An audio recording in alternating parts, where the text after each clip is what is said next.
Welcome to the Orange City Literature Festival Book Review Podcast, where words come alive and stories take the center stage. I am Shruti Pardhi, and today marks an exciting milestone as we celebrate the 6th edition of our festival. And we are delighted to give students a platform to share their favorite books, exploring the profound impact that literature has on our lives. Because we believe that every book has a story to tell, and every student has a voice that deserves to be heard.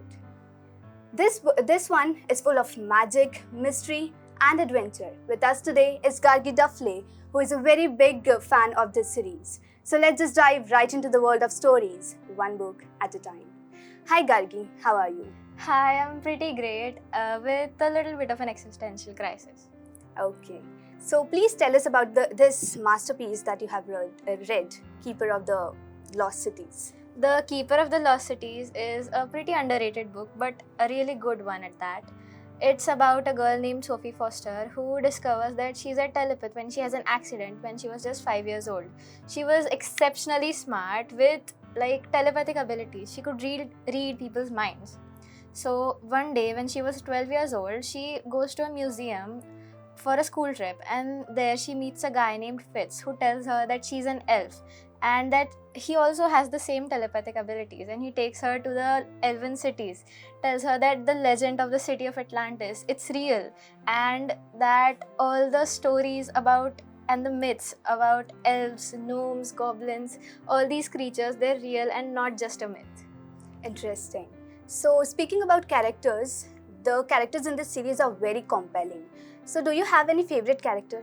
Yes, of course. Sophie, the main character. And She's my favorite because the way she accommodated herself in the circumstances where she had to leave her family behind, but she still put up with all that, leaving the learning of a lifetime behind and trying to learn that, okay, I can't accept the reality that is in front of me. I have to question it. okay, this book revolves around special abilities, and our protagonist Sophie has very special abilities. So do you have any specific one that you like the most, and you found out that you have those abilities? So how do you think would you react to that? If I found out that I have the same abilities, of course I would be ecstatic. My favorite ones are teleporting and telepathy. Teleporting, of course, because parents don't let you travel alone, so True. I would love to travel anywhere I want. And telepathy, because who doesn't like to know what's going on in a person's mind? Absolutely. Speaking about places, do you have any favorite lost cities, and would you like to visit once if you had a chance? Atlantis for sure. Atlantis is like the legend for me since I was a kid. Atlantis was like a dream ever since I was a kid. Starting from Disney, Peter Pan, Tinkerbell, I've been hearing about Atlantis since forever. So taking a trip to Atlantis would be a dream come true. Yes. Sophie has 4 friends, if I'm not wrong, Yeah. and they each have their unique abilities and personalities. So how do you think each of them adds to her story? Well, she has 4 friends, Keith, Fitz, Biana, and Dex at a time. When she just arrived at the Lost Cities, she later on makes more friends.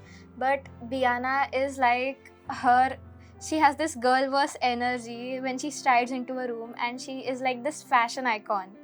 And she always empowers and gives Sophie confidence. Fitz, on the other hand, is like a comfort zone because he's the one who found her and he's her first friend. They must be Yeah. searching for her, yeah.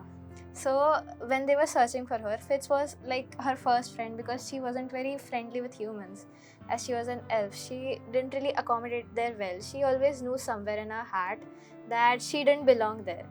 So Fitz was like a comfort zone. Keith, he had the best sense of humor of all. So since Sophie was a bit of a worrywart, Fitz was Keith was a real help to her. And Dex, he was like a best friend who was always there for her.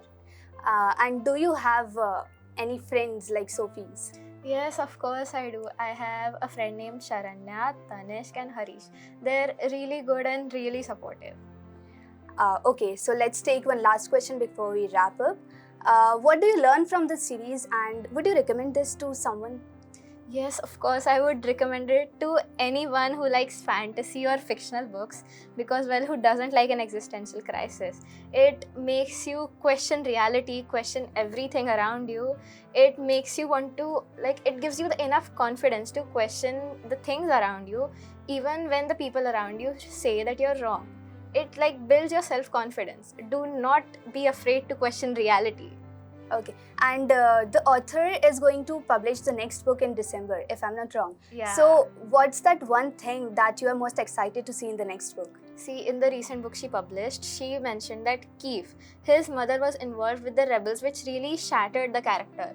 So, and tweaked his genetics to give him special abilities, and he ran away because of that. Wow. So, it would be really interesting to see what he would do next. That's very interesting. I hope those who have not read this series yet will definitely read after listening to this podcast. Thank you so much, Gargi, for sharing your insights with us. It was really nice to have you with us. Thank you. As we wrap up this episode of the Orange City Literature Festival, I would like to extend a heartfelt thank to our wonderful guest, Gargi Duffley, for sharing her insights. We are also excited to invite all our listeners to the 6th edition of Orange City Literature Festival happening on 22nd, 23rd and 24th of November at our very own Titnavich Center. This is a very big opportunity to meet over 100 authors from across India and gain invaluable insights from these talented individuals. Don't forget to tune in for our next episode, where we will continue to showcase the favorite books of more talented students. Thank you for joining us in the Orange City Literature Festival. Keep reading, keep exploring, and until next time, happy listening.